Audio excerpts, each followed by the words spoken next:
his wife.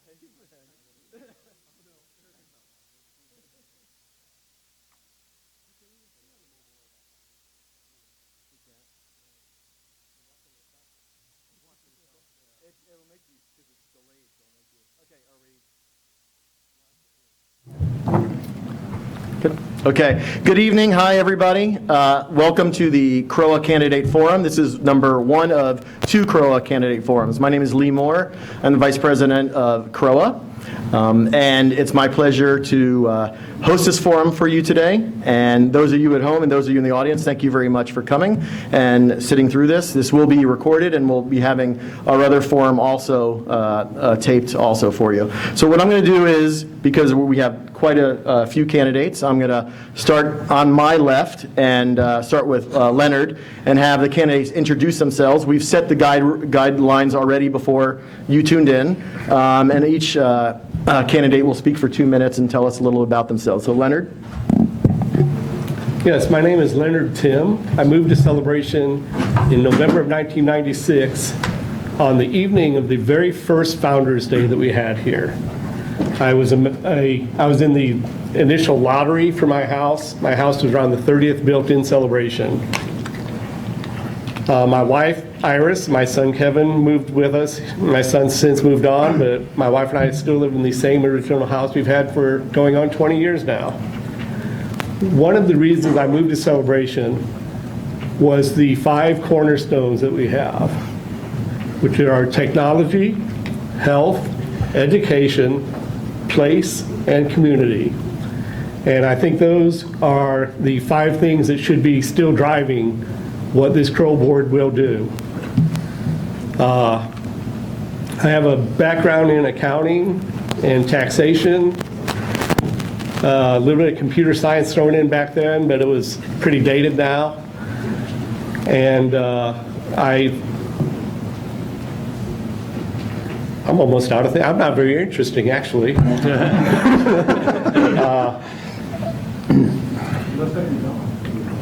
Yes. I believe that my participation on the board will make decisions based upon solid financial principles and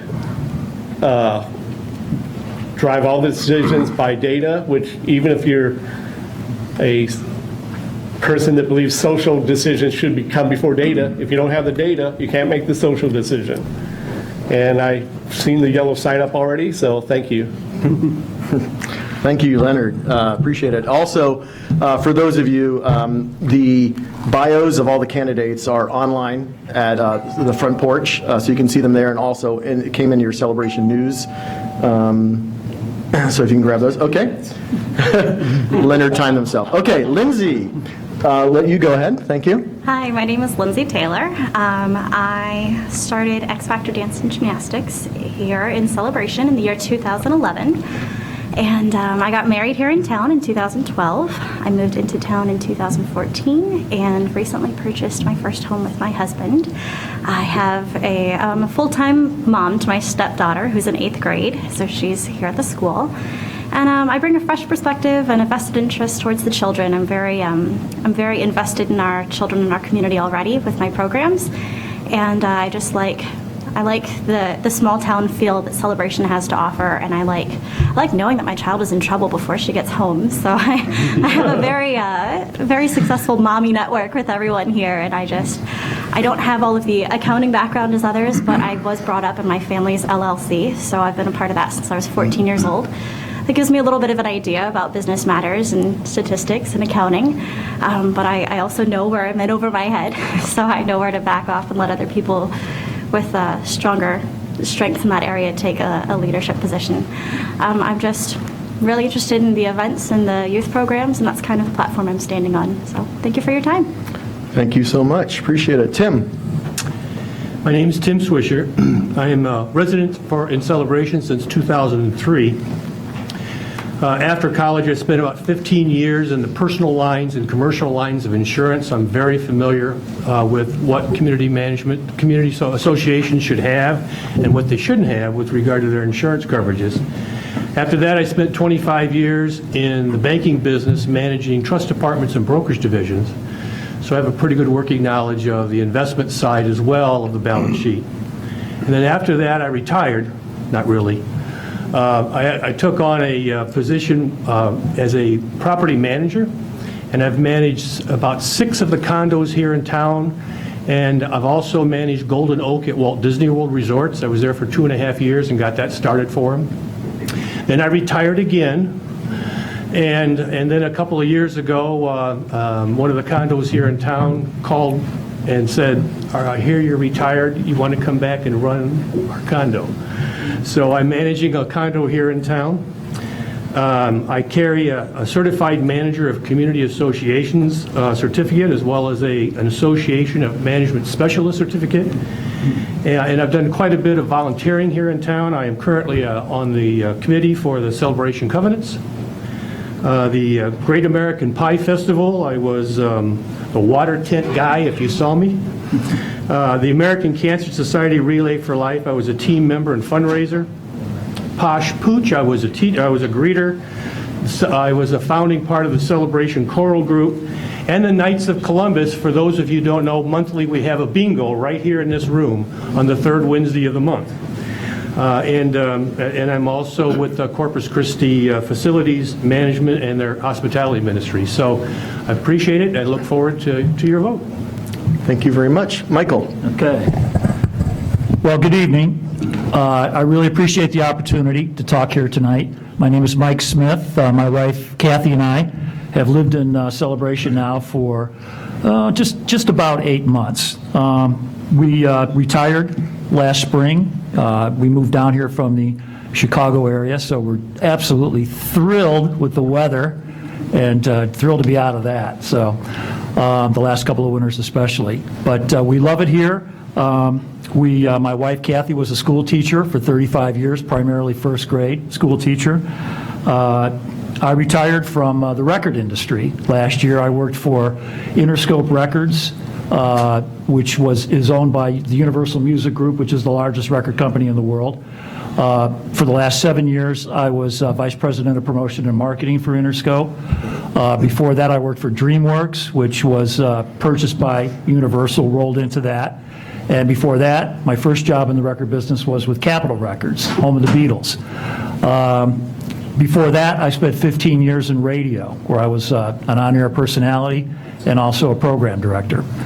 My wife, Kathy, and I have 2 sons. My son, Christopher, and my beautiful daughter-in-law, Mary Kate, have given us 2 incredible granddaughters, Bridget and Audrey.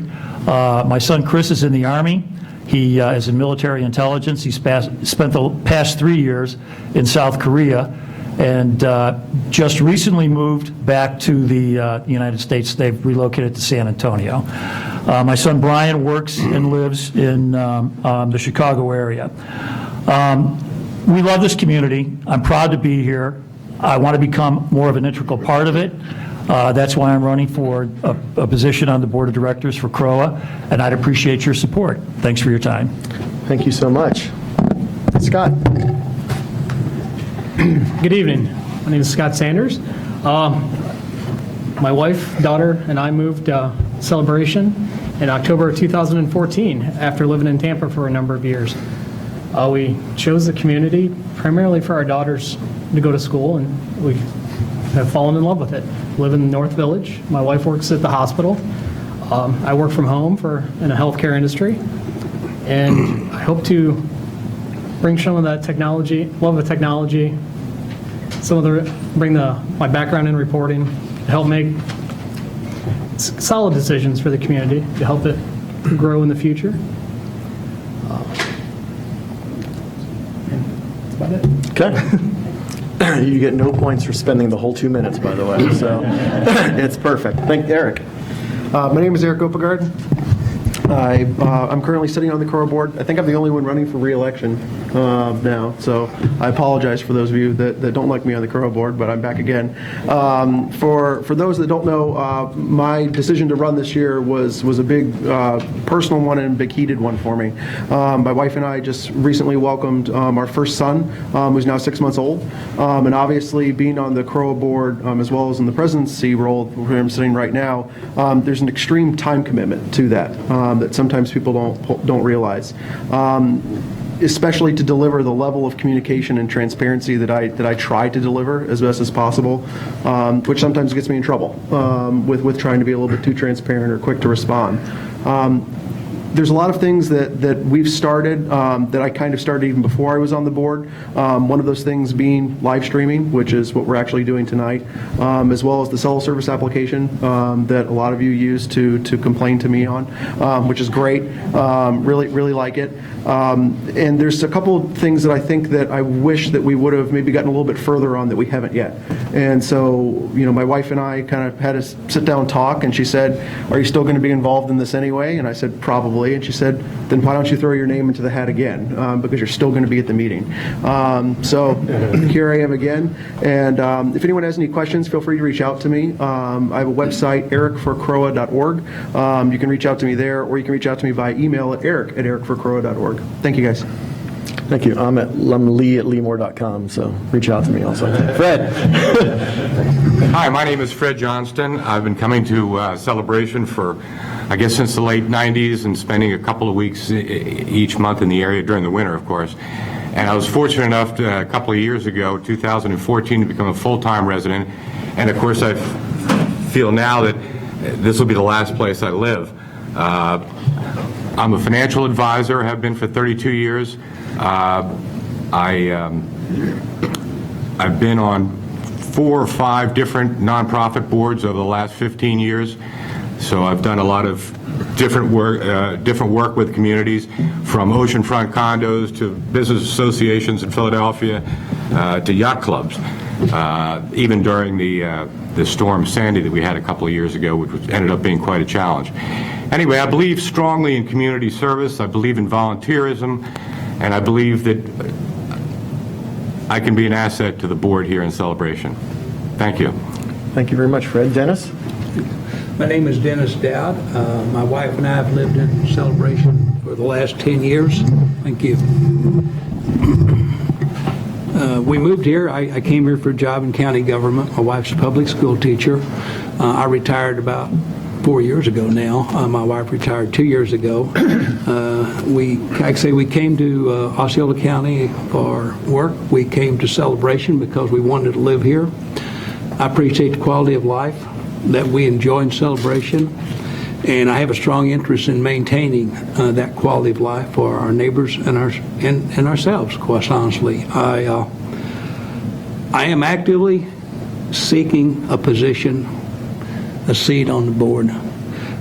If I'm elected, I certainly make these commitments. I will do what I can to nurture and encourage a sense of community in Celebration, in the residents of Celebration. I will do everything I can to maintain the beauty of our common spaces, especially the natural beauty of the trees and flowers and shrubs. It makes Celebration such a nice place to live, such a beautiful place to live. I'll do everything I can to maintain the standards of appearance we've established in Celebration, recognizing that we are going to have to work with a set of aging structures. Our houses are 20 years old now. A lot of our buildings are 20 years old. And there have been improvements in the quality of some building materials and certain energy efficiency. And lastly, I promise that I will actively and publicly be available to the residents of Celebration and solicit their input and concerns about Celebration. Thank you, Dennis. Thank you. Paul? Okay, my name is Paul Collins. My wife and I raised 2 children here, and we feel really blessed to have been able to raise them here in Celebration. This is a wonderful place to raise 2 kids. This building here has a soft spot in my heart. 20 years ago, my son started kindergarten here when the K through 12 actually was in this building.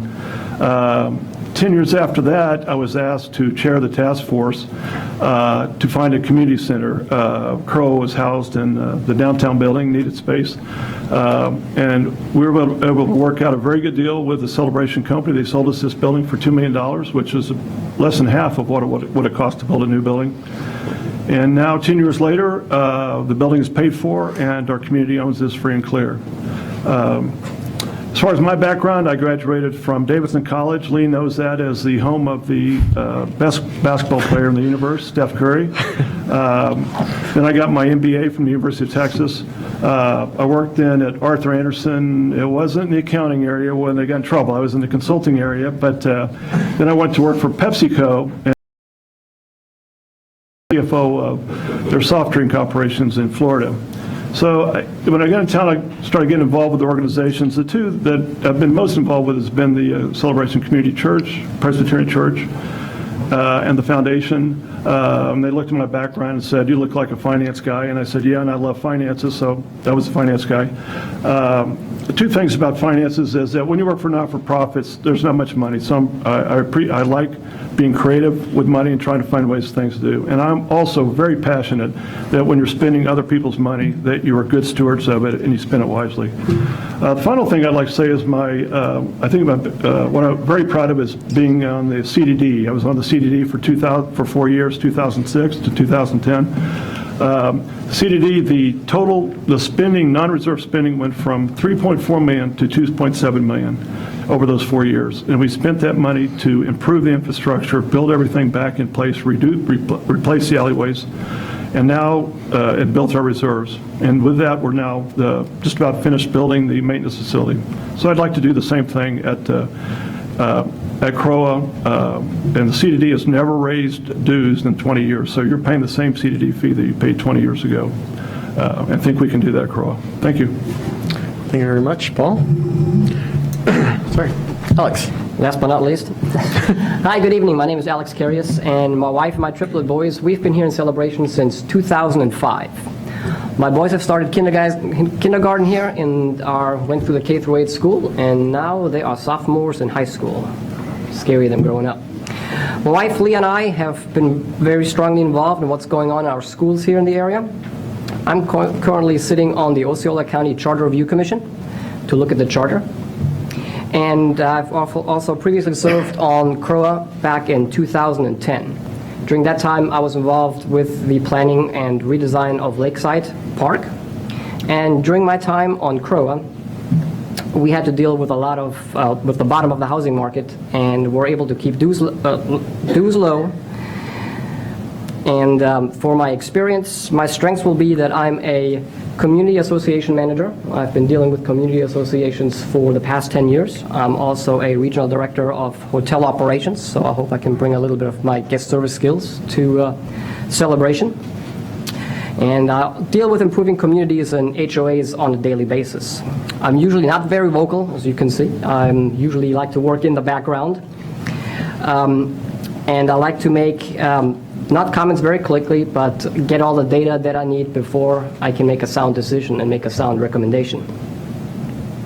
We need to focus on the future to ensure that our community is keeping up with the changing demand of the housing market and the amenities that new communities are offering.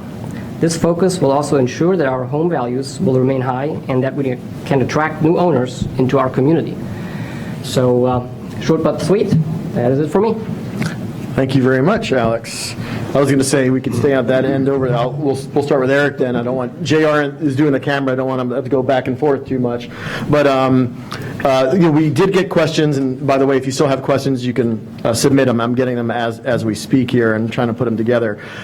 So one of the questions asked, in fact, there's 4 questions on the same topic, is about the covenants process and what CROA does and the charter. So what do you know about the charter? Have you read the charter? And tell me, what role does CROA have in the charter, and then also the covenants process too?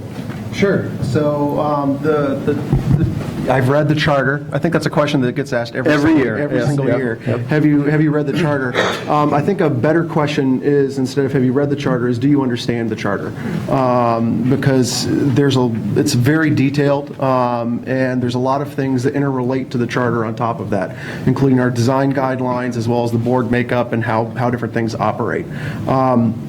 Some people will criticize me for sometimes I stick to that charter a little bit too much, or I try to always work within the scope of what a homeowners association is supposed to do. Some people will always see reminders of me posted online when I say, once again, reminder, the town of Celebration is not a town. We are an unincorporated area of Osceola County, and we are a homeowners association. So there's a specific scope that we can and cannot work within with that being our charter. One of the things that's very important to that is obviously the rules section within that, which also includes our design guidelines and the fund covenants process that everyone grows to love or hate in the community. Before being on the board, I actually served on the covenants task force, which we were actually trying the first round of how do we make the covenants process a little bit easier, or mostly how to make it a little bit friendlier for folks. No one likes getting the letter in the mail. I've gotten letters multiple times. I got one a month ago when they came out for my pre-election inspection, and it's things that we need to abide by. I think the biggest thing for me, though, is that we need to ensure that there's uniform enforcement of those covenants. Obviously, what's good for one thing, including our service areas and different areas that we're responsible for managing, need to carry over for everyone else. And I think the biggest thing to remember, as Paul mentioned, is we are entering an aged community with a lot of our structures are getting older. We're going to need to see a little bit more of those high-ticket items that come up. So just keep that in mind when it comes to our governance process as well. Thank you very much. We'll go with Fred. Same question about the charter, Celebration Charter. Have you looked at it, and also the covenants process? Have you dealt with it, and what do you think in terms of the CROA board? I've briefly read it, just basically as from a couple of weeks ago when we had the candidates meeting. For every community, there has to be a backbone. There has to be a guideline of how the town operates, and generally, the stronger those connections are, the stronger the enforcement is. It's got to be a nice enforcement, obviously, but the stronger the town is committed to having a town a certain way and having certain guidelines on how things should be and how the community feels about those things is very important. And if I get to be on the board, of course, I'll read the thing a lot more detailed than I have so far. I'd be one that would try to be very much in favor of having a strong, especially in the covenants, strong covenants provisions. Thank you. Dennis? It seems to me like when we bought our house here 10 years ago, one of the requirements was that you did, and in fact, I think I got the entire charter, 100-some pages, 170-some pages, and I honestly and truthfully read every page of that, but it was 10 years ago, and I did not memorize it. But I understand, and I have gone back to look at it a few times because of some issues in our neighborhoods and elsewhere. And I understand the issue. And one of the reasons, not the only reason, certainly one of the reasons that I live here is because I like the way our town looks. Or, I'm sorry, our unincorporated area. It feels like a town, all right? You can say that. And certainly that's one of the things that makes it look that way is we do have some really good guidelines for how we look and how we operate. And I'm supportive of that, and I'll continue to be supportive of that. But as I said earlier, we have to realize we're 20 years down the road from when we were built. Most of it was built. And there have been some changes there have been some changes in the county code, as a matter of fact, that are going to have some impact on new construction. And we're going to have to look at how that can be incorporated in our operation without damaging the appearance and the feel of our community. Great. Thank you. Paul? Okay. Yeah, I certainly understand this community, that their covenants, everybody probably read stories about the red curtains and, oh my gosh, I can't put certain color curtains up there. So I certainly understand that coming to this community. Personally, I would like to see some changes in the covenant process. I think we can create, the goal should be the beautiful community and people, the nice homes and the community looks good. And I think we can do that without creating the kind of some of the ill will that is being created now because of some of the approaches to covenants. My thought is that there are probably 3 levels of covenant issues. So there's the first level is, I could use my house for an example is that. So I was cited for covenants a year ago. I had just painted my house, just put a new roof on my house. I kind of take pride. I even mow my yard, which I think I'm one of the few that does that. But I was cited for 2 lights on the back of my garage that they said needed painted. And to me, that's a level 1 violation. You can't see that from the road. That should be something where it's, you just, you notify them, hey, in the next year, take a look at that, get that done. There shouldn't be a 1 month later, we're going to reinspect and we're going to start fining you. Now, level 2 and 3 violations, I think everybody understands. The level 2 is the home, is the yard starting to deteriorate, things are starting to happen. Level 3, the house is falling apart. That's the kind of stuff that I think everybody expects that should be handled more aggressively. The other thing I would say is that, and I brought Steve out, going to be doing this to me, then the homeowner association, CROA, needs to be maintaining their facilities at a higher level than me. If they come to me, and we went through Long Meadow Park, and Steve knows there was weeds and there was all sorts of problems in Long Meadow Park. So before we go to the residents, we need to make sure that our homeowner association is taking care of all their parks at a very high level, and they've been doing that more recently. So I'm glad to see Steve has been on that, and things have gotten better. So that's my thoughts. Thank you very much. Thanks, Paul. What else can be added to what everybody else said? Yes, I've read the charter, I've read the covenants, and as a community association manager, I always go back to what is in the documents. And I'm so glad that all the documents are online, because now you can search them. You can put a keyword in and search for whatever you need, which is great. With everybody that bought their house, everybody signs the papers, and one of the papers is, have you received a copy of the documents, rules, and regulations? But nobody reads them. Everybody signs that paper, yes, I've done it, but nobody reads them, to be honest. So I think we should really come up with a good introduction process for new home buyers, so they get really familiar what they can and cannot do, because I bet most everybody that buys a home is not fully aware that they can't put a new lock on the front of the door, just the itty-bitty things here and there. So a good introduction process that lets them know right from the beginning, if you have any questions, give us a call before you do anything. So again, like Eric said, we need to be really transparent and introduce our new owners to the community, but also let them know what they can and cannot do. Thank you. Scott? I received the packet when we bought our house. It's in my filing cabinet. Have I read it cover to cover? Absolutely not.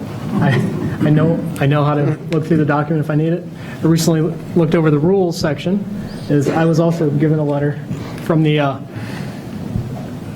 before the election process started, and I addressed the situation. I looked at the rules, and some of them, they're piled on. It applies here, applies there. It doesn't. It's not very clear.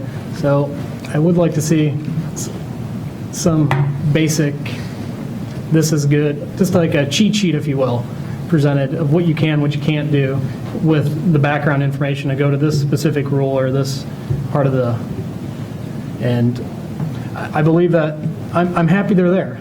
The community, keeping the community looks great. We lived in a couple homeowners association run communities in Tampa, and when the homeowners association got lax, enforcement wasn't there, the homes went down, people are painting their houses turquoise, and everybody else is in the earth tone family, stuck out, people let their yards go, and we saw that happen with the property values in that area, and that's why we're happy to sell and move to Celebration.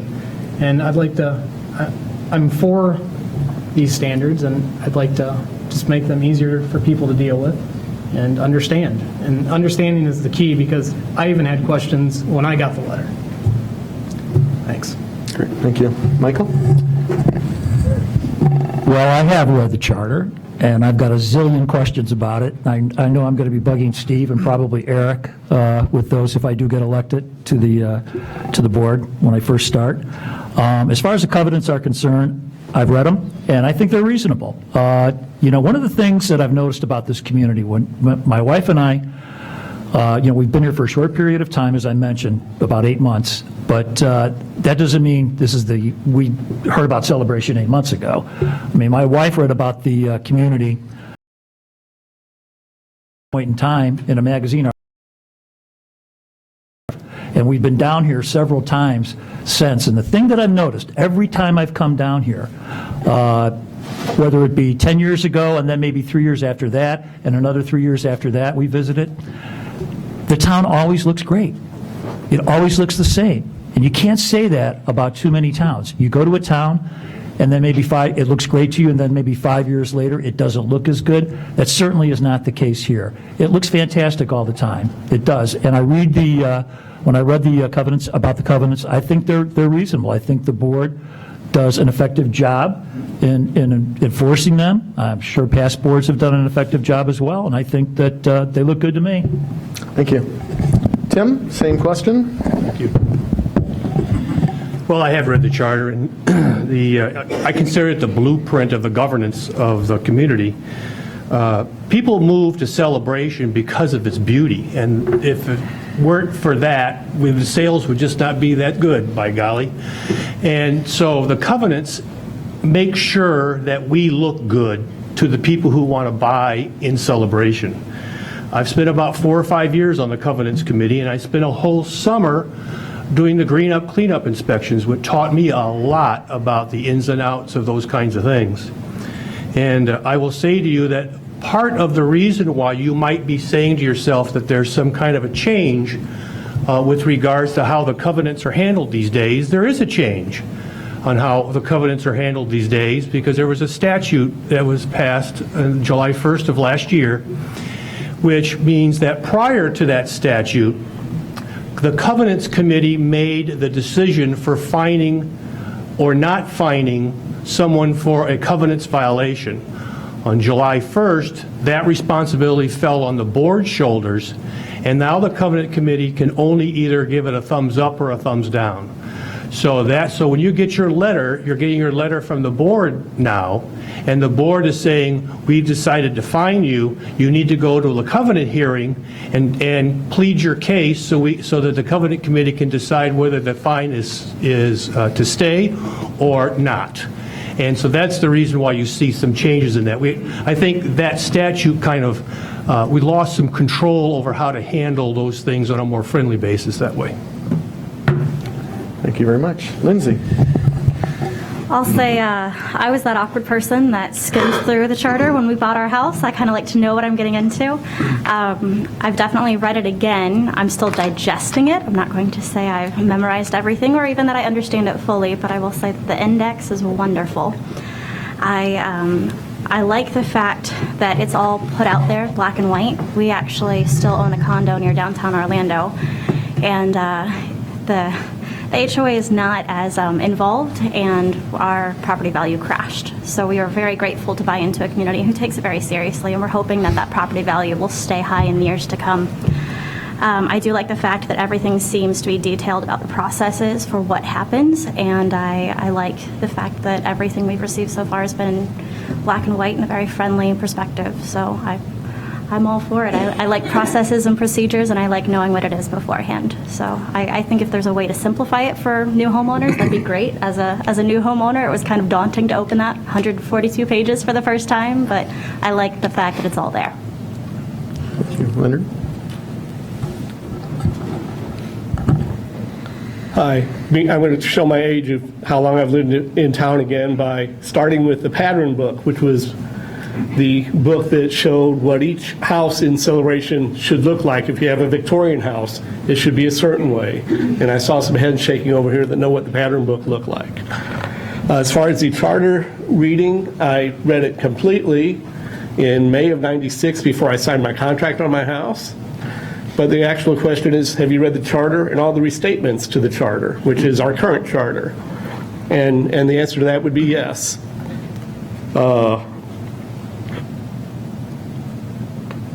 The charter is constantly being tweaked. I know Jack has been working, McLaughlin, I can't see your last name, McLaughlin? Is that close enough, Jack? Jack's been working on the some different tweaks on fence lines and things like that this last year, and probably a few other things. I try to attend most every meeting and have for the last 14 or 15 months. Sometimes you get things in the covenants that actually looked good when they were put in, but in practice are not very good. One thing that's been done recently is ground cover near the end of your fence. So if you have a front fence, it used to be 1 foot away from the sidewalk was where you had to put it, and then you had to put some kind of ground cover in. Well, most of the ground cover they put in would grow out and would go over the top of the sidewalk, so now you have less of a sidewalk area. And those have been addressed in this last year, and I think that the board should always listen to the residents on reasons why the charter needs to be tweaked and changed, and those changes will be made over time. Thank you. Thank you, Leonard. We're going to move on this side randomly and pick a new person up here. Fred, what's going right with CROA? What do you think they're doing right, and what would you change? What's your hot button, basically? Honestly, for the number of years that I've been here, CROA looks fabulous. It seems they've done a fairly decent job. When I first moved in, I got a letter saying, gee, you need to paint your mailbox, you need to do this. From the late 90s coming here, 3, 4, 5 times a year, town always looked fabulous, looked great. I'm guessing that if I got to be on the board, I'd probably find some things that could be, need some upgrading or some improvements. I'm guessing I'd hear from the community, different ideas on how to make things better, but from the outside, I think they've done a fabulous job. Okay. Thank you. Dennis? I've said this before and I'll say it again. I think the board the CROA boards that I've known have done a really good job of maintaining the celebration, the way it looks, the way it operates, the way it feels. So I can't say anything other than that they're doing a good job. The board members have put their heart into it, and they've done some hard work and dealt with some problematic issues without irritating too many people, and certainly have I should be commended for that. The worrisome thing that I see, not necessarily with the board, because I know they're working on this like crazy now, and they probably will continue to, and I certainly will if I'm on the board, is community involvement, getting the people, all the people who live in Celebration, involved in Celebration. There's just, I don't think we've done enough, and I don't know what else there is to do, but I don't think we've done enough to involve all the community members in our community. And one of the things I'm recommending, and I think Eric's done great too, at reaching out as best he can, is to reach out to people and solicit their input, even if they don't want to give it. I know I had a friend who was on the activities committee, I think a few years ago, and they were doing a survey to try to get input about activities, and a number of the people they went to didn't want to talk to them. And I don't know how you get past that, Eric, and I say that. But I say that's the one thing that would worry me the most about is community involvement. How do we get the people, our neighbors and our friends, more involved in Celebration? Excellent. Thank you. Paul, same question. Okay, what I think CROA does that's great, that I love, is a lot of the community events. So it's the 4th of July parade. This is small town America, and they've done a great job. The 4th of July parade, the veterans. If anybody, I love going to see the veterans. Veterans Day ceremony, father-daughter dance. the Food Truck Friday.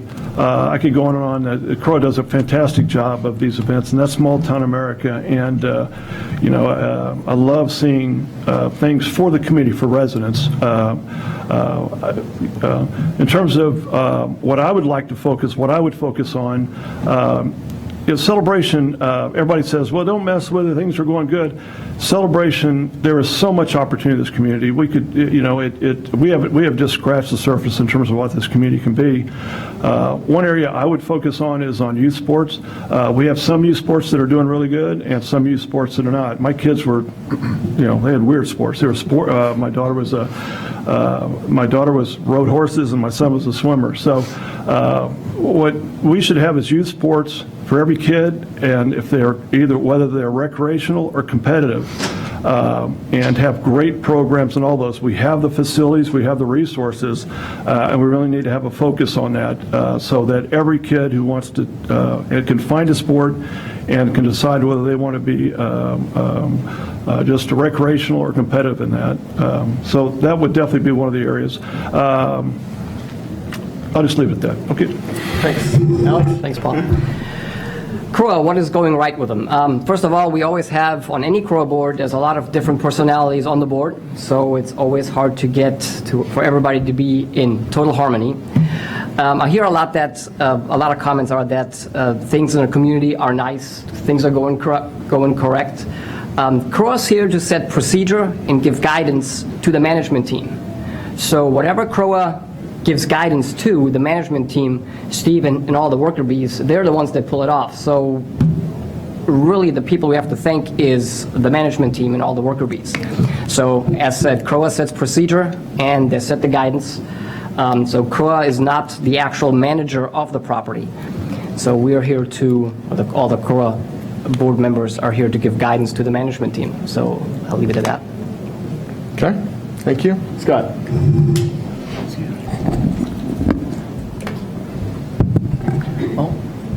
I don't think there's necessarily I don't have an axe to grind with the board or anything like that. I think they're open in their communications. All the information's online. All their meetings are streamed and archived online, so you can go back, look at them, you can pull up the minutes. So it's open, so if you're not aware of what's going on, you're not looking for it, because it's there for you to get on the website and other online. And it seems like sometimes people only come out of the woodwork when a hot button issue really affects them. And other times it's, oh, I didn't know about this until after the meeting. Well, there's some sort of lapse in communication that homeowners are unaware of, a town hall, a board meeting. I know their signs are posted outside on the billboard. I know it's in the newspaper, the meetings, it's online, but somehow there's still a disconnect. People are like, oh, there was a meeting or there was an event. And I don't know how to bridge that except ask people, well, where are you looking or where are you not looking, and how do we get you to look? How do we get everybody to kind of know about things and be involved so they're not complaining after the fact and they can be part of the solution instead of just, wishing they were involved in the first place. Okay. Michael? I think community involvement by as many people as you can get involved should be, just a primary thing that the CROA board leads on and tries to accomplish. That being said, it's amazing to me how many people actually are involved. When I go to the events on the weekends and throughout the year in the community, I see just an enormous amount of people out at every event, families partaking, just on the weekends when there's nothing scheduled. People are out and about in this community, and it's great to see. I love the fact that the CROA board, the current CROA board, seems to be extremely interested in doing all they can for the town as far as technology is concerned. I think a new website is probably in order, and I can't wait to see the rollout of the new website, and I know that's coming up pretty quick, but from where I sit, I think this board's done an outstanding job. Thank you. Tim?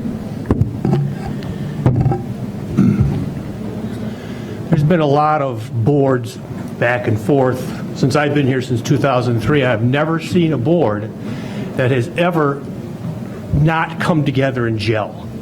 And that's really important when, and you're right, that somebody mentioned about the diversification of the personalities. It is, every board's got those kinds of diversifications, and that's the reason why why they work, is because all of those ideas gel together in the correct decisions to govern the community. I think some of the things that the future board or that the next board is going to be having to look at is going to be infrastructure. We're celebrating our 20th anniversary this year. We've got landscaping. We've got CROA managed and owned buildings. And these are some of the things that we're going to have to address going forward, because let's face it, they're 20 years old. And so, so that's really the main crux of what I think the board will need to focus on over the next couple of years. I'm still newer to the community, but being with the dance studio, I'll say that we love all of the different special events that take place in the town. It's nice to be able to offer that to our students, and it's very different than any other studio I've ever been a part of. Our kids love marching the parades, and I've seen the events evolve just in the last 4.5 years that we've been here. The Food Truck Fridays are wonderful. It's nice to be able to end class and go out and get dinner right outside the doors. I think the thing I'm most impressed with the current board is how quickly they responded to the Education Task Force.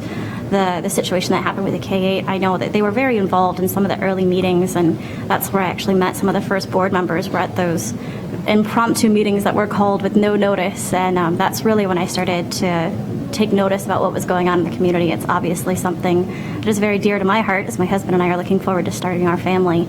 I like the fact that it wasn't just something that they threw their hands up and said, there's nothing we can do, the decision's already been made. They put it in place, and who knows, they may not go with all of the suggestions that are being offered, but at least they're doing something about it. They took the matter seriously, and they're meeting quite frequently. I think it's once a week, to try to come up with a solution, and that's why I love this community, and I love what it's about. So Thank you. That's all I have. Leonard? What I think the board has done right in the last year, 2 years, or even longer than that, are all of the different events that we have in town. And Paul named a bunch of them. I'm going to name a few. Posh Pooch is one that's coming up next. All of the different parades we have, the Veterans Parade, the ceremony at Memorial Day down at Founders Park. Being a veteran, I like that all those things are available in this small community that we do have. Other things that are going well by CROA in the last 2 years has been their tech improvement in technology and their improvement in communication. And this may sound like an endorsement for Eric, but Eric has led most of that. With the CELAServe app that came in, and I want to thank him for that. I think it moved the technology portion that was one of our cornerstones forward, which each one of our cornerstones need to be moved forward at all times. I also think that the board, going through the long-term recreational master plan and planning on fields up in what is called the Civic Corridor, coming online when the funding comes available. It's going to be a year or two, but those fields up there will be finished. The road is already up to the CDD building, and it will go further up to the fields eventually. The one change I want, and this isn't the only thing I would change as to what the board does, and the board doesn't necessarily do this, is to have a budget that is readable and understandable. What do each of you get for your $911.40 you pay to CROA? And as part of that, the budget as it is, myself being an accountant, in order to go through it, you need to come to town hall and kind of get a guide map, and it still doesn't quite lead you through. There's no real matching of revenue and expenses in there. I would like to see something, so we can keep the budget the same if you want to keep it the same, but you release something to the residents that says our swim program took in this many dollars, and we spent this many dollars in the last fiscal year. Was that a good deal for us? Did we spend $30,000 and teach 20 people to swim? Or another number, but that's not available right now. Thank you. So 30-second demerit on your next question.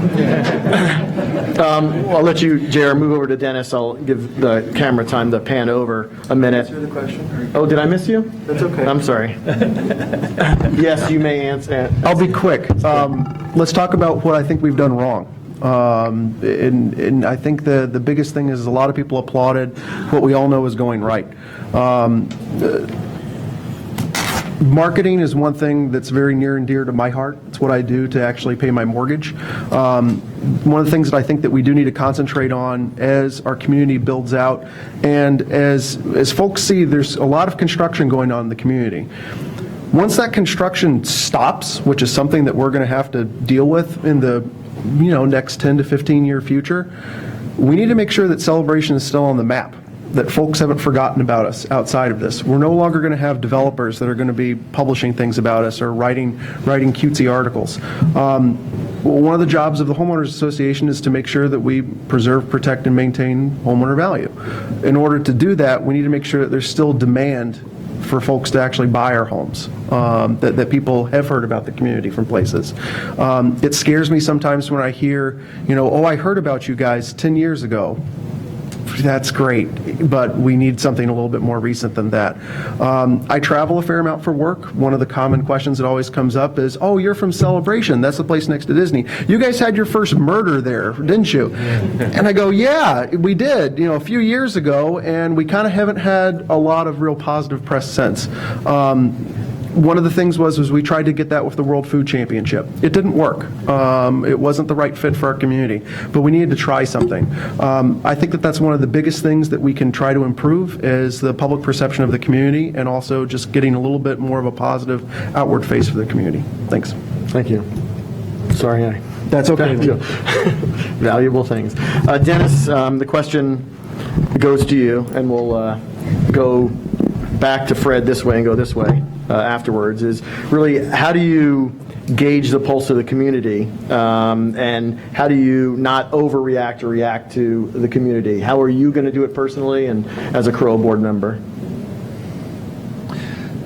Well, the only, and certainly the improvement in the communications and in the website is going to help a lot, and has already helped a lot, quite honestly.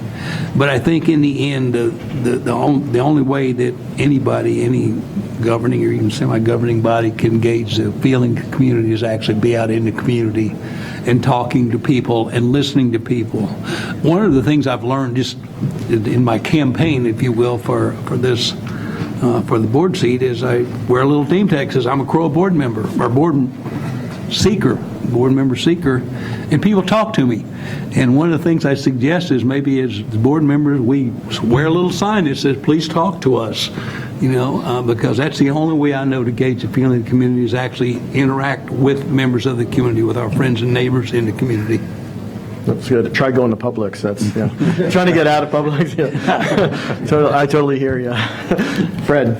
I agree exactly with Dennis, except I'd like to add that as generations get more sophisticated, families get younger, or at least to me they're younger.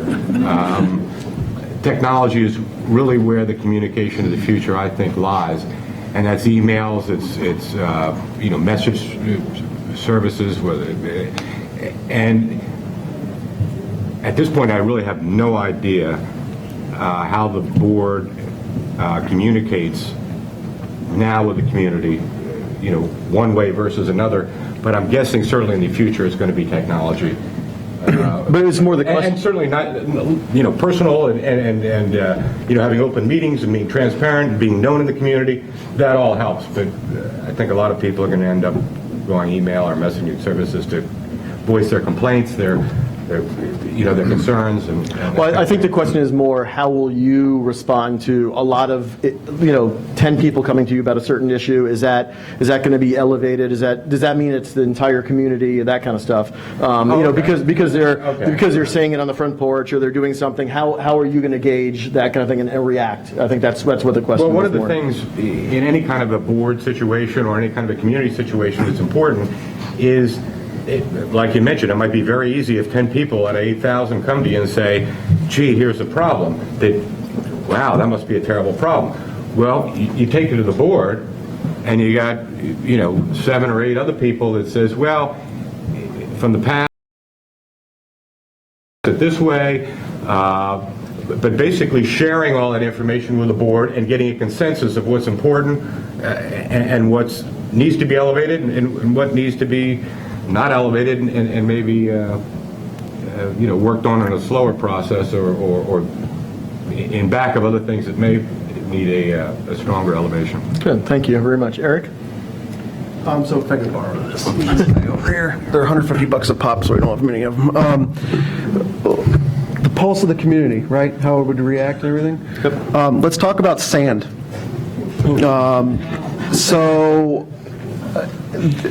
That was probably an area, for folks that aren't familiar, there was an issue that was occurring in the Long Meadow Playground, as well as some of the other sand surfaces in the community.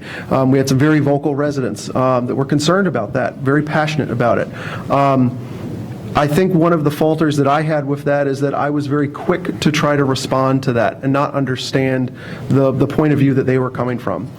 One of the issues that you sometimes have is people want, especially if the cell service application, things aren't going to get fixed immediately. Things, just because you have one person or 2 people or 5 people that might report something over and over and over again, you need to take the big picture of it and look at things. Understanding that there's a process to go through and making sure that you're not quick to react, but at the same point in time, you also do pay attention to the issue. Because someone brought something to you, it means that they're concerned about it. Whether that be sand, whether that be communication technology, whether that be something that happens in an event, there's all sorts of things. And every single person, as I will always like to say, will probably not bring something to you when they're happy. They're only going to bring something to you when something is wrong. And you need to understand that when something has gone wrong for that person, it's the biggest problem that they have at that moment. But they might not understand everything that's on the back end of it. And you need to help, and I need to help, which I've faltered with in the past, of understanding and explaining to them kind of all the other stuff that goes along with that, and why we're making the decision that we're making the decision, or why something might be slower to proceed than it is slower to proceed. So, do we overreact to the squeaky wheel sometimes? Sure. But I think in some cases we just need to make sure that these folks understand the full process as well, and it's something that we can improve on. Thank you very much. Scott?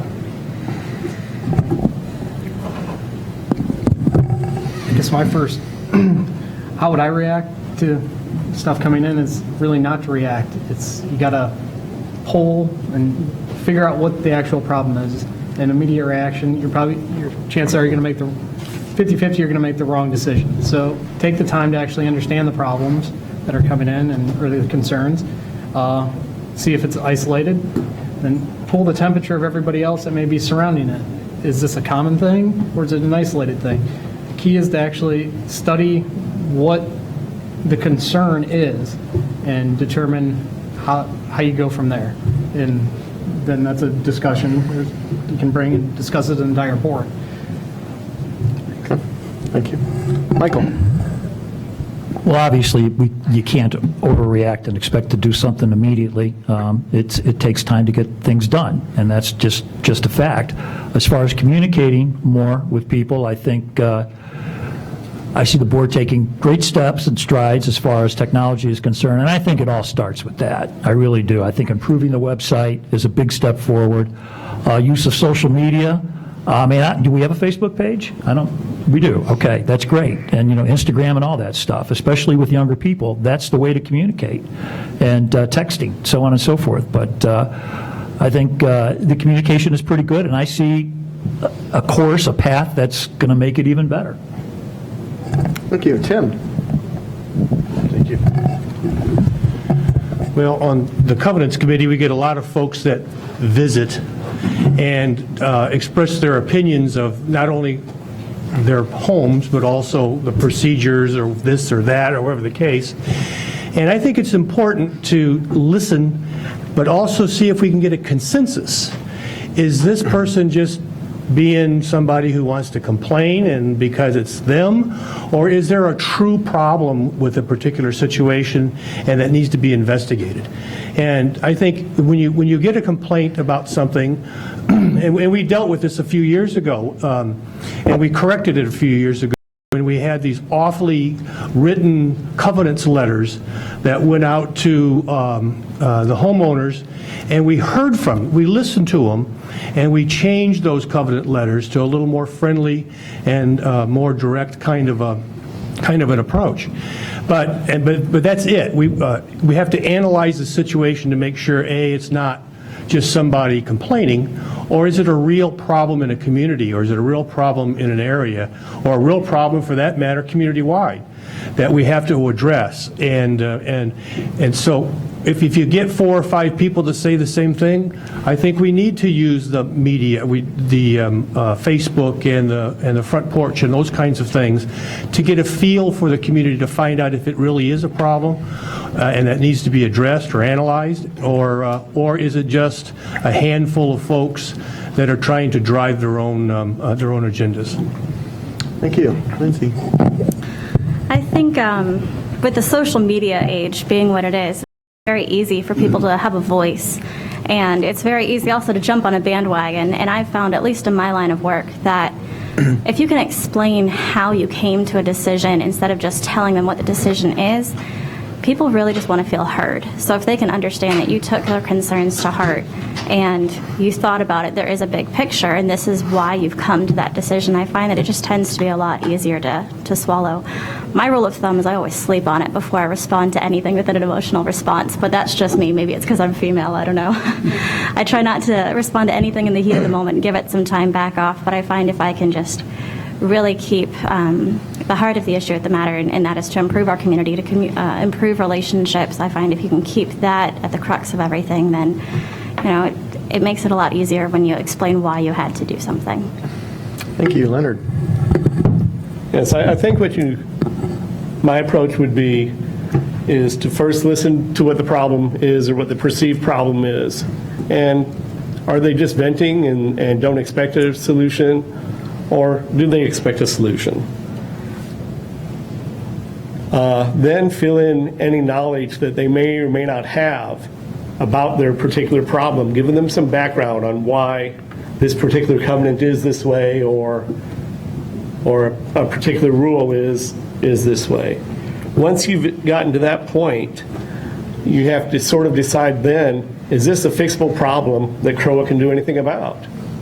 If so, you bring it to the other board members, or I would bring it to the other board members if I'd heard from 6 or 7 people and said, I've been approached several times. Have any of you guys heard this particular thing?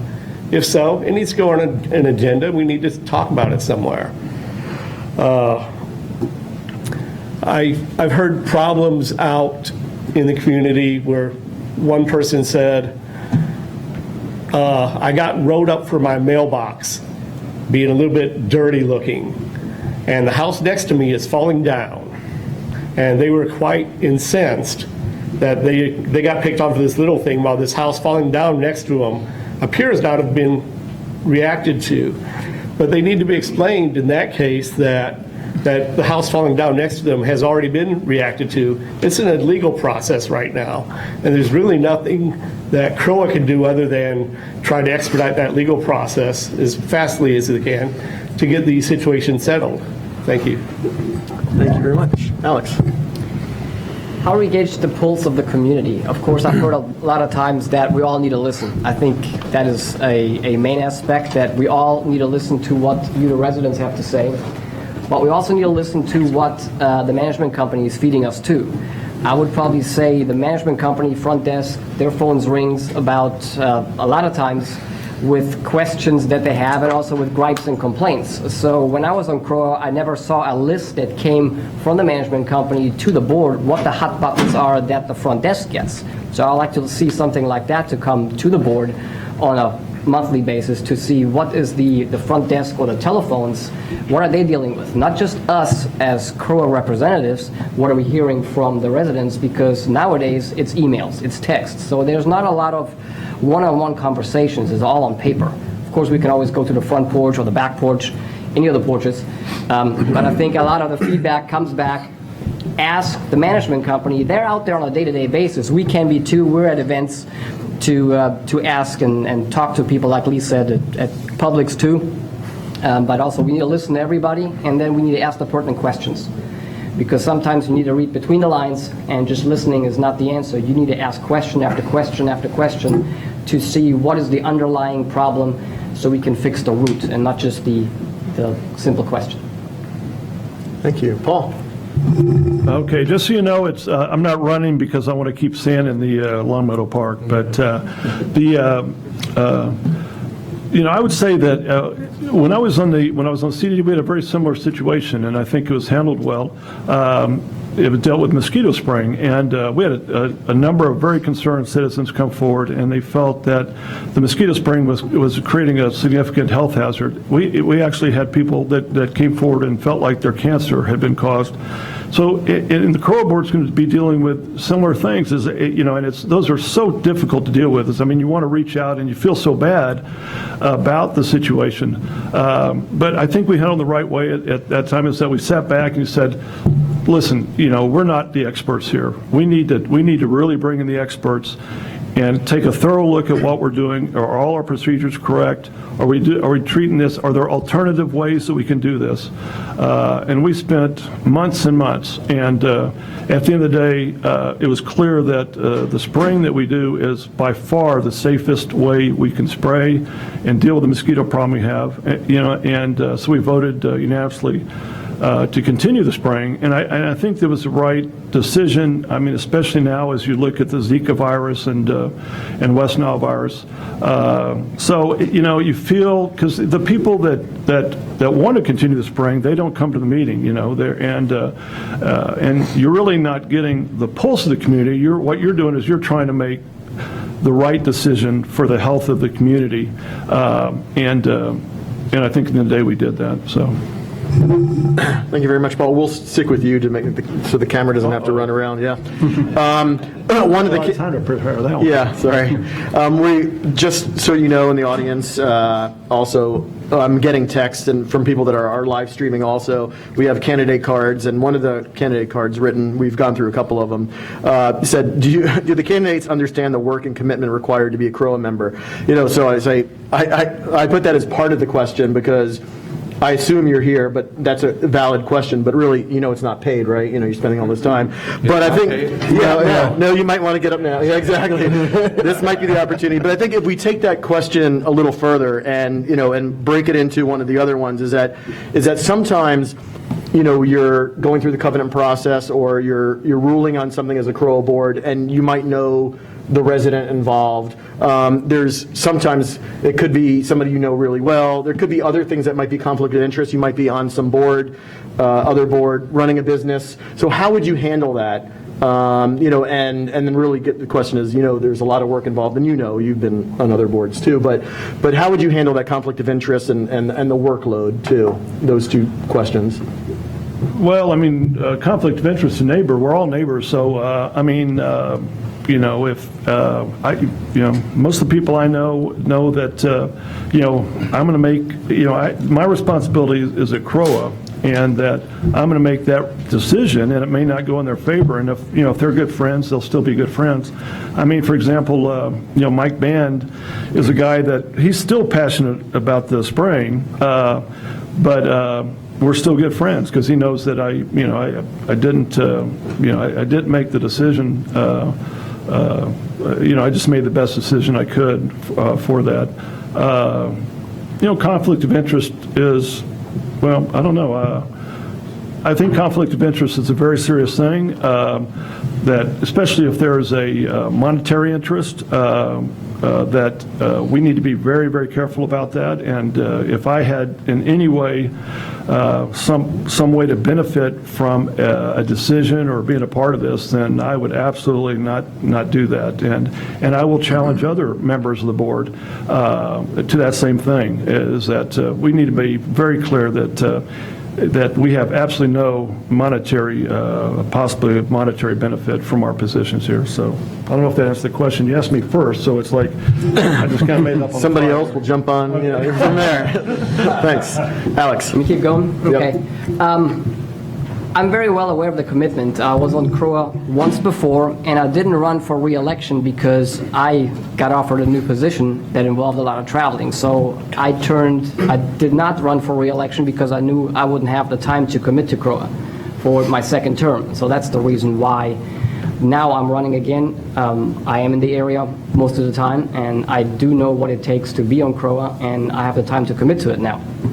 As far as conflicts, I think, yeah, if anybody has a conflict of interest, be it that they are involved with something they make a profit from that has something to do with the community, first of all, I think they need to say that there is a conflict.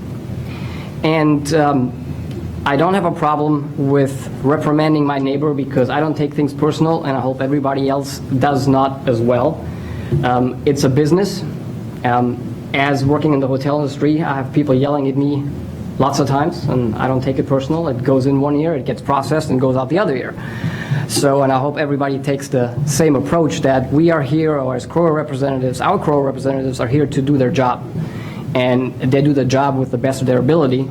And when they leave the tables, they're Eric, they're Leonard, they're Lee, and I can talk with Lee about anything, and even if I disagree with him about something, we might yell at each other, but at the end of the day, I'm still Alex and I'm still Lee. So it's all about business, and we're here to do a job.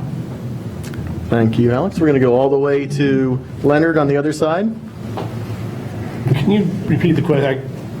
So I think the big thing is the commitment to CROA is pretty great. There's a lot of meetings going to Publix. You'll be stopped everywhere. But also I think is you'll be stopped by neighbors that get covenant violations, different things like that. How are you going to handle that? And then also, do you have any conflict of interest or anything that may come into play being on CROA, and how would you handle that? Okay, first, I have no conflict of interest as far as anything having to do with CROA. Currently, I'm retired, and I have the time. Over the last several months, for every board meeting, there's usually about a 350-plus page packet that you read, and if you're a fast reader and you want to read it fairly deeply, you can read that in 5 to 9 hours, depending on how many naps you want to take in that time. It is something good to read late at night, though. So that was the time commitment. Time commitment also as far as meeting people out in the community. I'm out in the community a lot, walking my dog. I am down at Starbucks usually at least one day over the weekend for 2 hours in the morning with a group of people. And you get people that stop by and want to ask you questions about things that go on. Many of them ask me already because they do know that I attend a lot of the CROA meetings, and they say, "We heard this happened. Can you tell me something about that?" And I try to fill them in at that point. That's basically. I will say that the time commitment is honestly my biggest concern coming into this election, and I've been very active trying to sit down with different board members to figure out exactly what to expect, being that I am a small business owner and a full-time mom to a stepchild. It's definitely a concern of mine, and that's something I'm continuing to explore, and if I strongly feel like I'm not able to fulfill the responsibility to the best of my ability, then I'll step down before the election really takes place. As far as the conflict of interest, I am a small business owner right here in the community, but also in this building. My dance studio and our gymnastics program take place under the covering of the Parks and Rec Department.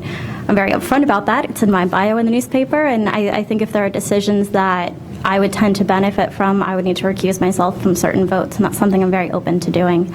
Basically, my business thrives when the community thrives, so the more that we can help the community as a whole, the better off I'll be at the end of the day, but so will everyone. So that's kind of my stand. I try to be very upfront and honest about who I am and what I'm about, and we'll go from there. Thank you very much. Tim? Well, as I said on the onset, I am semi-retired, so, and that was kind of the reason why I thought I would go for the CROA board last year and this year, because I do have the time for that now. As far as conflict of interest, I tend to be very transparent. If I run into a situation that I think my next door neighbor is going to get fined for something or whatever the case, and in fact I've actually done this. I've gone to my next door neighbor and says, you're going to get fined for that. Fix it before you get the letter. And so, but in situations like I would not have any qualms whatsoever about approaching the person who I think I'm going to have a conflict of interest with regard to a decision that I'll be making on the board, and say, I've got an issue with this, and this is the way I'm going to go, and I just want you to know that this is the way I'm going to go before I go. And so that there's always that relationship, and making sure that we part each other as friends. Because, I mean, like they said, this is business. And that is, things like that happen, especially in this small community like Celebration, so. Thank you. Michael? As far as conflict of interest, like I said, I retired 8 months ago. I don't foresee any kind of conflict of interest. As far as the time commitment is concerned, when I was working, I dreamed of being able to do something like this, and there's no way I could have ever have done it. I traveled a lot. My hours were ridiculous. Now, I've got all the time in the world, and this community is really awakened something in me, and I'm really looking forward to the opportunity of doing this. Thank you. And Scott? I guess the only conflict of interest I would say I have is my property value. I want it to go up, just like I think every other property owner in town would like, and having a solid board and making great decisions, should lead to that as you grow the community. I wouldn't have put my name in a hat if I didn't have the support of my wife and daughter, and to step out in the evenings and talk to people at Publix, or have to make a phone call, attend to emails and whatnot. So I talk to others. I know the commitment. I know they put in a lot of time, and I understand that, and I wouldn't be right here if I didn't want to do that. Thank you, Scott. Eric? I'm a marketing communications and programming manager for Newmarket, which is owned by Amadeus, which is a Spanish-owned publicly traded company. That's what I do since I'm not retired. My company does make a product that does something very similar to sell a service. If you notice, we didn't go with that product. I never even brought it up. So from a conflict of interest side, there's definitely always those situations that come up that you just need to be careful with. As other folks have said, we're all neighbors. Things are going to happen. I think one of the things too, where you're looking back, and there are going to be those times where folks come to you and say, well, why was I fined for this? But they also might look back and go, why aren't you going after someone for this, or why did you make the decision of that? And I think the biggest thing is making sure that you're being transparent with everyone. Talk to your friends, even if you're very emotional about something, letting them know where you sit with it. We're all human. Scott and I are friends outside of here, and we don't work together. And one of the reasons why Scott threw his name in the hat, in my opinion, and yell at me, Scott, if I'm wrong, is because he always heard about the time commitment that I had going on. They knew that I was going to these different things. He's asking questions about it. So finally I said, Scott, why don't you put your damn name in the hat and learn how this stuff goes? You're pretty knowledgeable about this. So it is a time commitment. As I said, that was one of the big things that I went through with my decision this year to run for re-election. But I think the big thing for me is that, contrary to what Jack left, but Jack wanted, if I got reelected, to re-go for a presidency, and I don't want to do that because I know that there's a lot of time involved in doing something like that in an officership role. But there are definitely some things that I think that I'm going to be involved with anyway. So the time commitment's already sealed for me that I want to see to fruition. Thank you. Fred?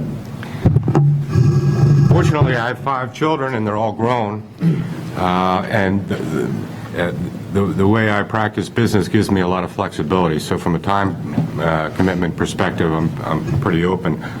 As far as conflicts of interest, I'm not sure you can talk about, whether businesses conflict with CROA or whether it's a neighbor that conflict with you because they got fined or whatever. Typically, disclosure, I believe, is the first thing, if you believe there is any kind of a true conflict of interest. And then the second thing, and I can't imagine the situation at this point, but if you have to, you excuse yourself from a decision. First, you disclose it to the board. You have connected to this person or this business or this thing. And the second thing is, if it looks like there is a true conflict, you disclose it and excuse yourself. Okay, excellent. Thank you, Dennis. Well, to answer the second question first, yes, I am well aware that there's a time commitment. I think that as celebration becomes more complex and larger, there's going to be even a more of a time requirement, a time commitment required of the board members. And I think whoever asked that question certainly appreciated it. It is something we should be asked. Can we make that kind of a time commitment? Because I know we're suggesting 9-10 hours a month. I think it's probably going to be like 9 or 10 hours a week before it's over as we work through all the issues and as they grow and as they become more complex.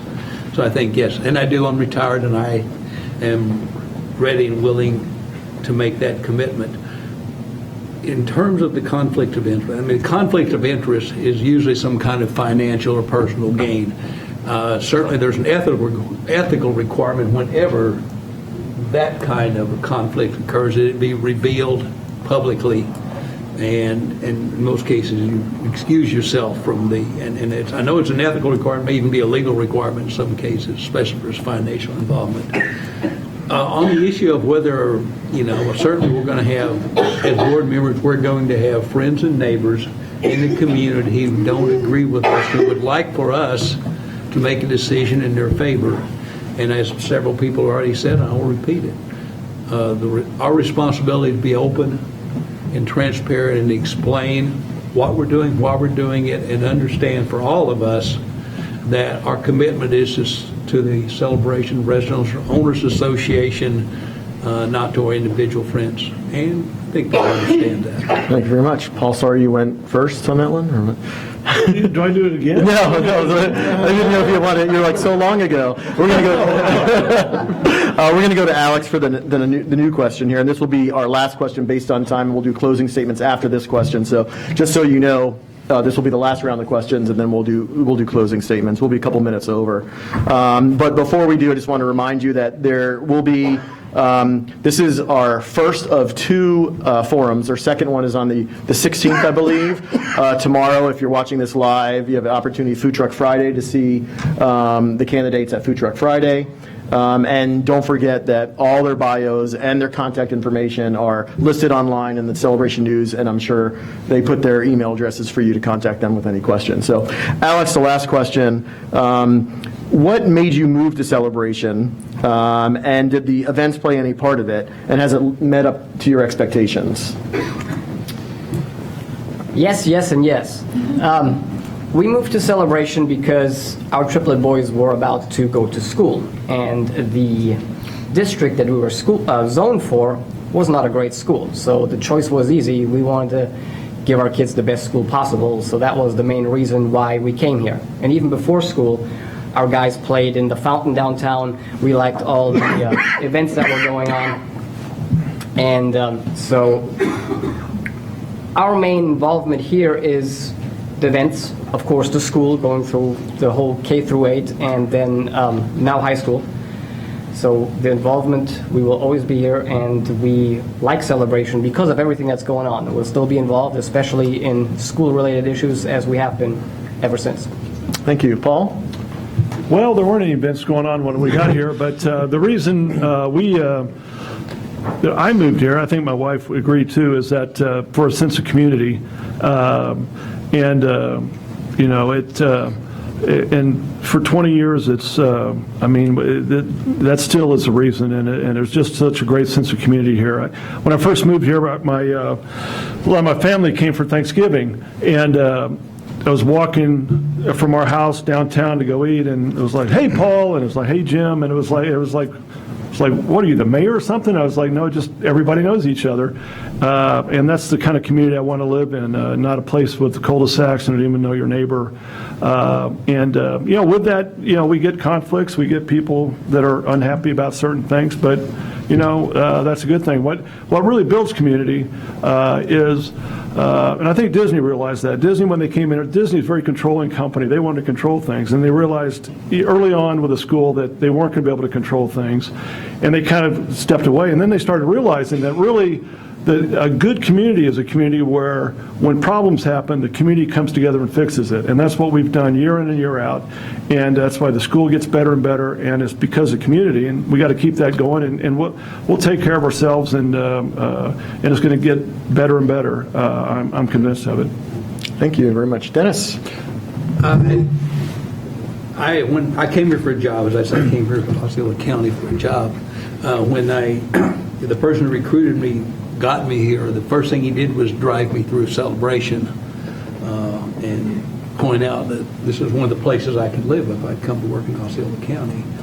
My wife came about the next day. I drove her through Celebration, and we decided at that point we were going to live in Celebration, and that hasn't changed.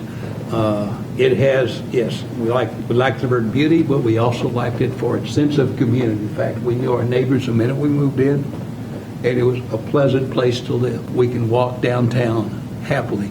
My grandson spends every summer here for the same reason. So it has met our expectations, and I think it will continue to do so. My hope is that we can continue to maintain that sense of community, that sense of ownership that we all have for Celebration. Thank you, Dennis. Fred? I'm here, I came, I guess, to this area bringing the kids to Disney since they opened in this mid-'70s, or I guess 71. It was 71. And I guess Celebration came in the 90s, and somehow I read about it and came over here for dinner one night, and from that time on, I told the kids, I've told everyone I know, that's where I'm going to end up living. It's come back, every year. I've now been fortunate enough, been living here for a couple of years, traveled lots of places around the world, no better community. And again, for 20 years I've been saying, this is where I'm going to end up, and here I am. Excellent. Eric? I'm going to show my age here real quick, but my wife has something that is, I find, pretty funny. When she was in grade school, one of the things that she wrote on there is her family, both of us are Disney nuts. We love coming down to Disney and going to the parks. One of the things that it said on the bottom of one of her sheets when she came back to do a trip report was, I'm going to live in Celebration, Florida. And this was years and years and years ago, before we even met each other, before she even knew how much a home cost here, a lot of things.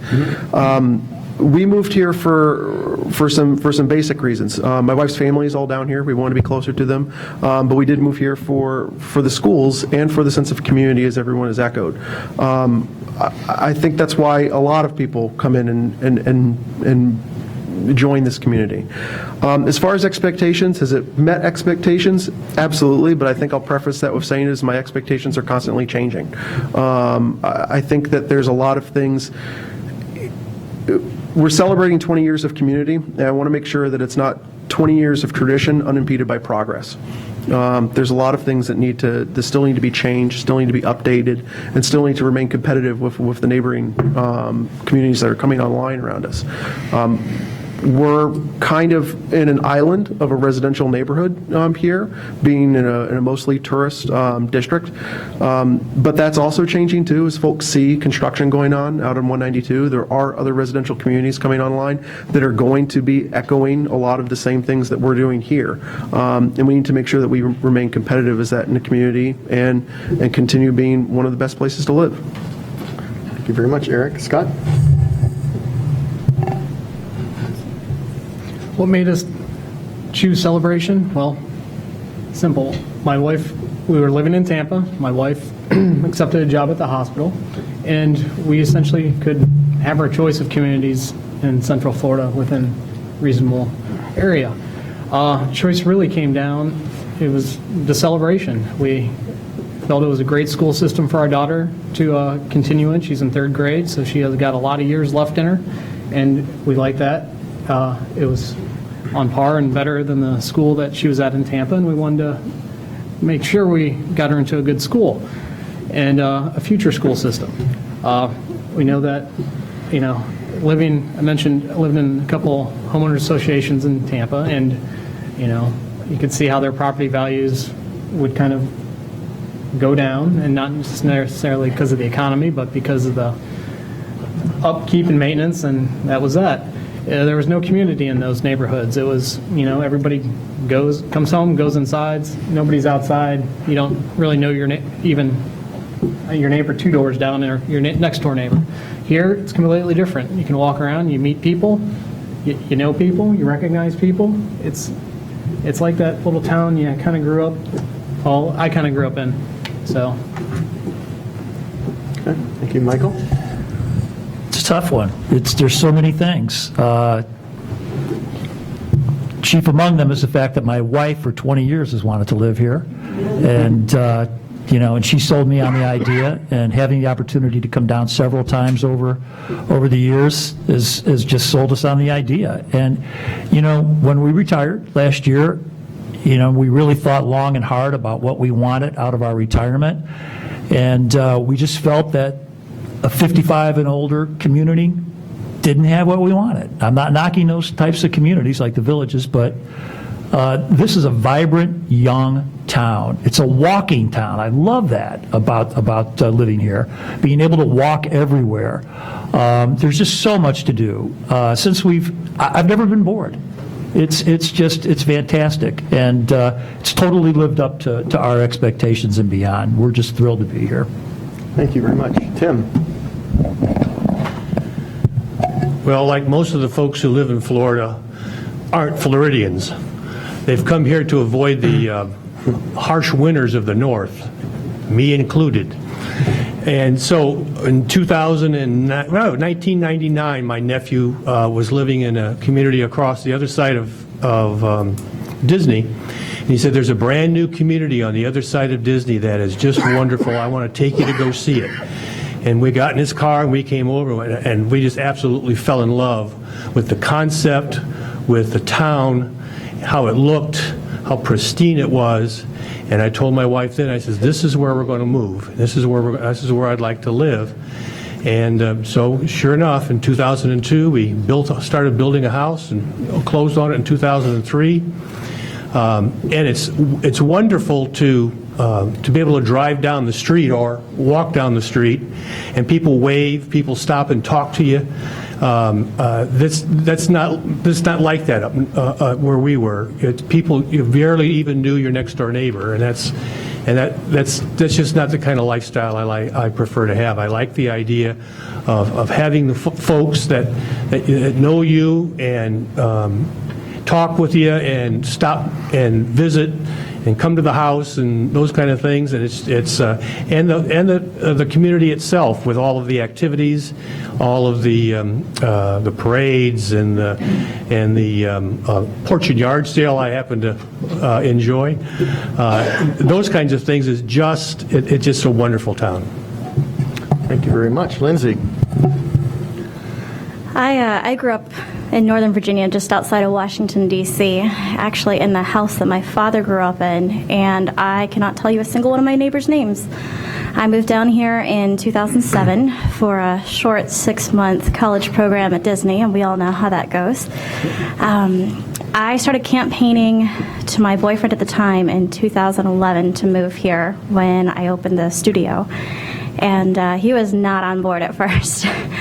I finally got my way a couple years ago, and moving into this community actually helped us to get custody of my stepdaughter. It's such a strong sense of community. It's such a great school. I've always said this is where I want to raise my kids. I used to have to drive 45 minutes on a good day to get to activities, but we lived outside of the city, so it could take anywhere up to 3 hours. The bubble effect is amazing. I used to make fun of everybody for not wanting to leave the bubble, but I totally get it. And now, even the Starbucks across 182 is so far away. So I really like the fact that I can walk to my best friend's house. I like the fact that I know my neighbors. I like the fact that I'm completely all right with my daughter going to the playground and meeting her friends and spending time downtown. I feel like there's a safety net. I know the sheriff. I know other parents who are keeping an eye out. And to me, you can't pay enough money for that. I mean, there's so much more that this community has to offer than just aesthetics. So for me, that was really the selling point in moving here. Excellent, thank you. Leonard?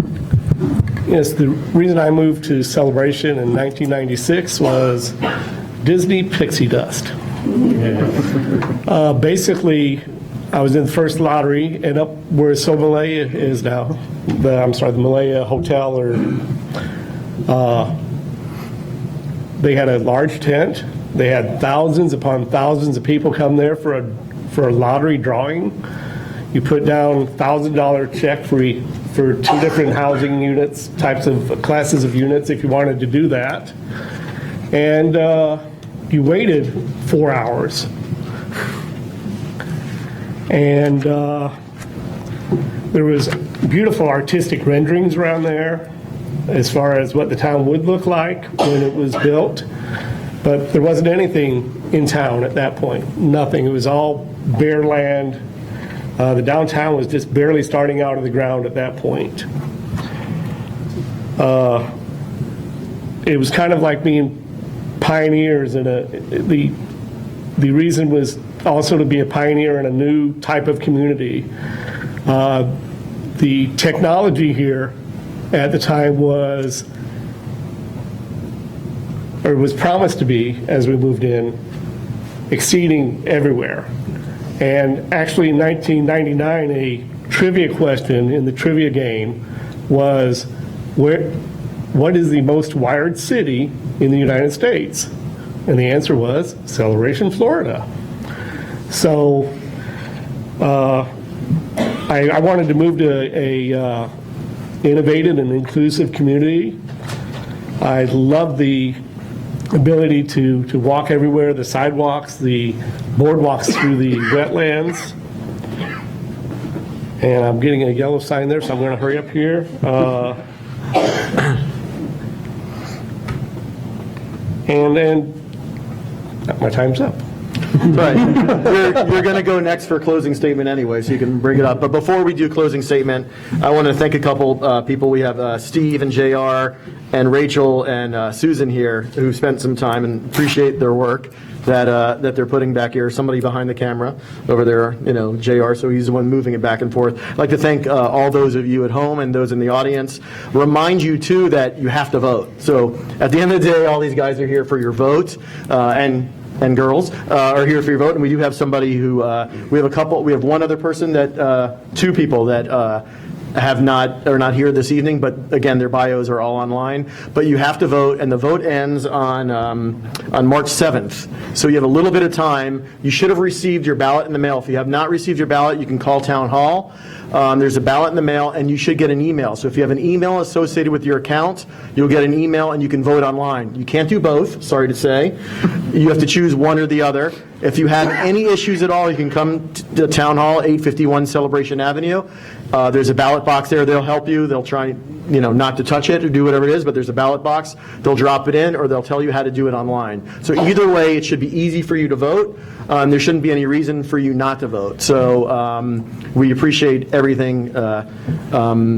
All the candidates are here, and they appreciate that you take the time to actually vote for them. So I'd like to personally thank them myself, and thank you all for taking the time. And Leonard, we're going to start with you and give you a closing statement. We're going to go down the line to Lindsay next. Actually, I'd like to thank Town Hall for hosting these forums and all of the prior CROA boards that have brought Celebration up to where we are today. And Lee, I'd like to thank you for being the moderator tonight. You've done an excellent job. Thank you, Leonard. I also would like to thank all of those watching that are actually taking the interest in the community and spending the time to watch this type of thing. I know some of the CROA board meetings, if you stream them and try to watch them, it's like watching paint dry some nights. But other times, there's very good things that the board does. I would like to be on the board to make the Celebration community the best it can be for all of the residents of Celebration. And my goal is to actually to focus on financial decision-making process that is going to be analytical and data-driven. It will also, once you have a process like that, it starts to provide transparency, efficiency, and accountability to the residents. And that's pretty much it. This time I won't go anywhere near the end of my time. Thank you. Thank you very much. Lindsay? I would like to thank everyone at Town Hall as well. I think the last few weeks have really opened my eyes as to how much work really goes in behind the scenes. And all of the passionate residents, I mean, it's everyone who's so proactive in being a part of this community that sets it apart from all of the other communities around. I really just want to be a platform for our youth programs and the children's voices, and that's kind of where my passions lie. So if that's something that you're passionate about, then I hope I can secure your vote. Thank you and have a wonderful evening. Thank you very much. Tim? Well, I also want to thank Lee and Town Hall for hosting this forum, this first forum. And I would also like to say to the audience that if you need to get out and vote, a lot of the votes that we've seen in the last several years, the plurality has been very, very low. So it's important for you to get out and vote because we've got 12 of us you got to vote for. So so we need everybody voting. I think on the onset, I talked a little bit about my background, my insurance and banking and property management background. I think that bodes well for the experience I have to sit in the seat of a board member, and I believe that I'm qualified to do so. And I look forward to you voting for me to prove me right or prove me wrong, whatever you want to do. Prove them one way or another. That's exactly right. Great job. Thank you. Michael? Thanks to everybody here at Town Hall for putting on this event. This has been great. I thought of something else that I really like about CROA. When we closed on our home back when we first moved here, we paid that $911 twice. We doubled up. And I was told that at the time that the reason for that is instead of raising everybody's fees, they came up with the idea of making new residents pay twice the first year that they lived here. You know what? At that time, writing that check, I was thinking to myself, this is a great idea. What a great idea to do this. It's good fiscal responsibility. And that's what I would like to bring to the board. Good fiscal responsibility without compromising what's best for our great community. I appreciate you listening tonight. I hope to meet as many people as possible at Food Truck Friday. Please come up to me, talk to me, say hello, because I think that's what this is all about, is just meeting the great people of this community, and I would appreciate your vote, but it is important to get out and vote. Thank you very much, Michael. Scott? I'd like to thank everybody for coming out tonight. Lee, thank you for facilitating this, and everybody watching home, thank you. I'm a quiet guy. I usually sit back and just observe, listen. I'm not quick to react to anything. I'd like to know what I'm talking about before I actually open my mouth and say something, or so I don't put my foot in my mouth. That's kind of what I hope to bring, is somebody that'll sit there and hopefully listen to concerns in the community and think about it for a while, then instead of just immediately saying something like no. I'm open. And if anybody's out, has any questions, send me an email. My stuff's in the newspaper and online. Right. I'm at the school every day, standing outside to pick up my daughter, so I'm out and about. I'm around. I'm open for any questions. Thank you. What gate are you at school? By the sign. Okay. All right. Excellent. Eric? Thanks all around to everyone. The biggest people that I would like to thank as well is my wife and my son Owen for essentially giving me the time to be able to dedicate to this position, to be able to give everything to the community. it is a time commitment. And, you know, one of the things that they'll also say is to thank every other candidate that's here. You know, someone recently wrote on a social media network, you know, they were a little critical of some of the things that I've said and some of the things that I've done. And I've said, that's great. Thank you for being passionate about it. We have a bunch of other people running for CROA as well. Please vote for someone that you agree with, even if it's not me. As Lee mentioned, our voter turnout's normally pretty low. It's always low, no matter where you go. It's hard to get people to vote. We've tried to make it easier for people to vote. You can vote online, which is really hard to screw up because it walks you through it. It's really easy to screw up the paper way. I will tell you that right now. So if you have any question at all about that, please come in to the 851 building and have someone. They're not going to look at what you're voting for or anything like that, but they'll help you with the process if you want to do that. Also, the secret is that if you want to vote online, you can come and vote online in the 851 building. I think there's something set up here for folks to do that, and I'm getting a nod that that's secured. So you can come down here and be able to do that as well. If you want some information on how to vote online, you can visit my website at ericforcroa.org. There's a post on there that kind of helps you walk through the process. If I can figure it out, you guys can figure it out. And I just appreciate, you know, even if you don't want to vote for me, please vote for someone so that you make your voice heard. Thank you. Thank you very much, Eric. Fred? I'd like to thank the board, the town hall, and all of you for giving me the opportunity to speak in front of you tonight. Be honored to have your vote and privileged to serve on your board. Thank you. Thank you very much, Fred. Dennis?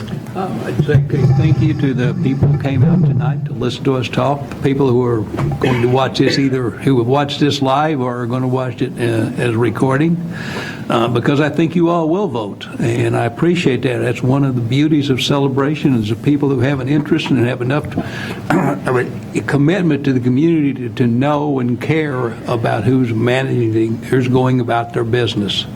I hope you vote. I hope you vote for me, but I certainly appreciate you voting for anybody. Remember that in the end, you're voting for people who have committed to maintain the quality of life, the beauty and home values of celebration. And that, I hope, is what your decision is based on. Thank you. Thank you so much, Dennis. Paul? Okay, you know, I mentioned this before, and I believe this is that I think we've really just scratched the surface in terms of what kind of community celebration can be. Disney has really left us with an incredible infrastructure, and it's up to us to take full advantage of that. And one thing I think we need to focus on is that whatever we do, it needs to be of the highest quality. If it's not high quality, then we need to stop it and rethink it, and because that's the kind of community this is. We're only going to do stuff that is of the highest quality. One thing that hasn't come up, and I want to mention in terms of my background, is that this has been discussed before in CROA, is that the importance of, we have three major organizations that really are responsible for the town in many ways. It's the Celebration Foundation, the CDD, and CROA. And I do believe strongly that we all three need to be moving in the direction together and working with each other. We've talked about it. To be honest, it hasn't happened that well. They're still fighting. There's still quarreling that goes on between the three. I think I'm uniquely qualified. I'm on the Celebration Foundation board. I was on the CDD, and I have good relations with Gary Moyer, who does a fantastic job over there, and the CDD board members. The other party is the county, is that we have to have good relations with the county to move this community forward. So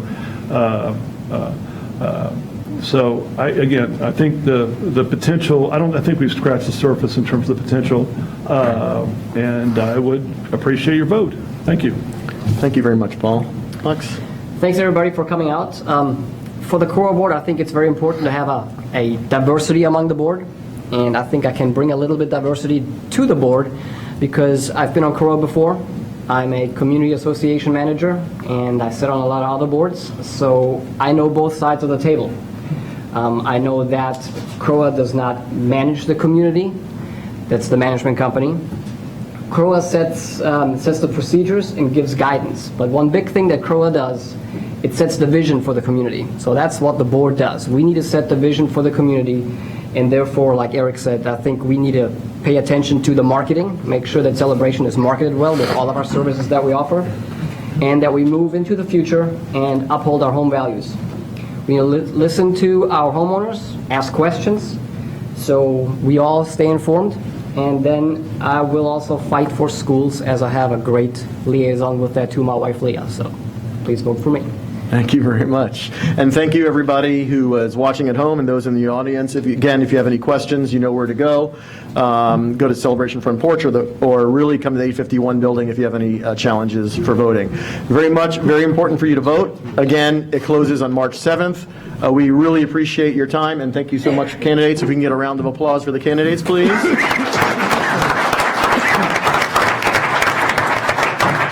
Thank you so much. On behalf of the Celebration Residential Owners Association, I thank you and have a great night. Thank you.